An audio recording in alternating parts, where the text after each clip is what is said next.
ওএলএক্সে mobile বিক্রির বিজ্ঞাপন দেখে প্রতারকরা 7,000 টাকা এবং দুটি মোবাইল নিয়ে পালিয়ে গিয়েছে। পুলিশ তদন্তে নেমে প্রতারকদের আটক করেছে।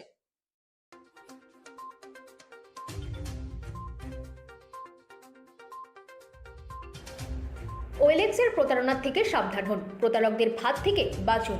পশ্চিমবঙ্গের বিভিন্ন এলাকায় ওএলএক্সের মতো অনলাইন প্ল্যাটফর্মে প্রতারণার ঘটনা বাড়ছে। সম্প্রতি চন্দনপুর এলাকায় দুই ব্যক্তি ওএলএক্সে মোবাইল বিক্রির বিজ্ঞাপন দেখে প্রতারিত হয়েছেন। প্রতারকরা তাদের থেকে 7,000 টাকা এবং দুটি মোবাইল নিয়ে পালিয়ে যায়। পুলিশ তদন্তে নেমে দুই প্রতারককে আটক করেছে। তাদের নাম যথাক্রমে সুখের দেবনাথ এবং শহীদ মিয়া। তাদের জিজ্ঞাসাবাদ করে আরেকজনের নাম সামনে এসেছে, যাকে শীঘ্রই ধরা হবে বলে জানিয়েছেন পূর্ব থানার OC. Bureau report, রাতদিন news network.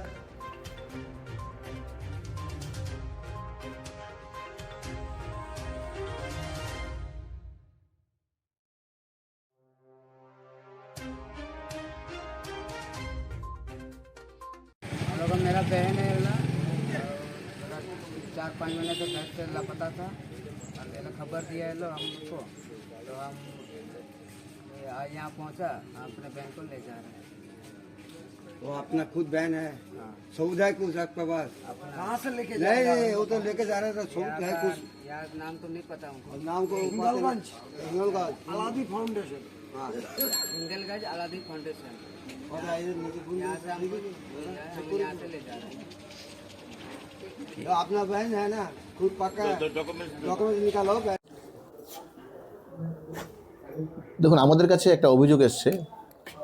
এই অভিযোগটা হলো এরকম, তারা ওএলএক্সে মোবাইল বিক্রি হবে এই বিজ্ঞাপন দেখে যে বিজ্ঞাপনদাতা, ওদের সাথে কথা হয়েছিল। চন্দ্রপুর তারা এসছে, দুজন এসেছিলো অ্যাকচুয়ালি, যে মোবাইল ক্রেতা আর যে বিজ্ঞাপনদাতা, হ্যাঁ, ওর সাথে একটা বন্ধু ছিল। দুজন 4জন চন্দ্রপুরে মিট হয়েছিল মোবাইল কেনাবেচার বিষয় নিয়ে।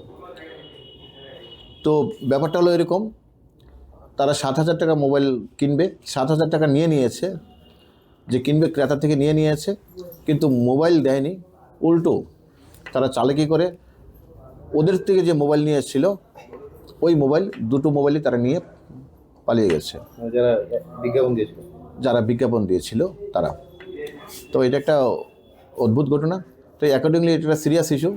আমরা স্পেসিফিক কেস নিয়ে আমরা ইনভেস্টিগেশনে নেমেছি। আর ডিউরিং ইনভেস্টিগেশন আমরা সিসিটিভি ফুটেজ যে ভেনু, ওটা দেখে সিসিটিভি ফুটেজ দেখে দোনো ছিনতাইবাজকে আমরা অ্যারেস্ট করেছি এবং তাদের কাছ থেকে যে ছিনতাই যে অলরেডি স্ন্যাচড যে দুটো মোবাইলকে আমরা রিকভারি করতে পেরেছি। তাদেরকে আজকে আমরা কোর্টে পাঠাচ্ছি।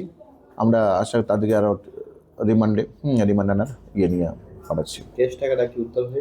ক্যাশ টাকাটা তারা উদ্ধার করেনি। তারা বলছে অ্যাকচুয়ালি তারা খরচা করে ফেলেছে। 7,000 টাকা ছিল, হ্যাঁ, আর একজনের মোবাইলের সাথে 3,500 টাকা ছিল। তো ওইটাও রিকভারি করার আমরা চেষ্টা করছি। প্রাথমিক তদন্তে তাদের কি একই না তাদের সঙ্গে আরো কোনো গ্রুপ রয়েছে? হ্যাঁ, আপাতত তাদের সাথে আরেকটা নাম আমরা পেয়েছি, গ্রুপের মধ্যে আরেকটা নাম পেয়েছি।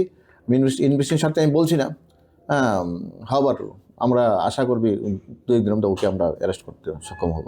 যাদেরকে আটক করেছেন তাদের নাম আর বাড়ি কোথায়? একজন হলো সুখেন দেবনাথ, ওর বাড়ি রেশমবাগান এলাকাতে। আর একজন হলো শহীদ মিয়া, ওর বাড়ি সাউথ চন্দ্রপুর এলাকাতে।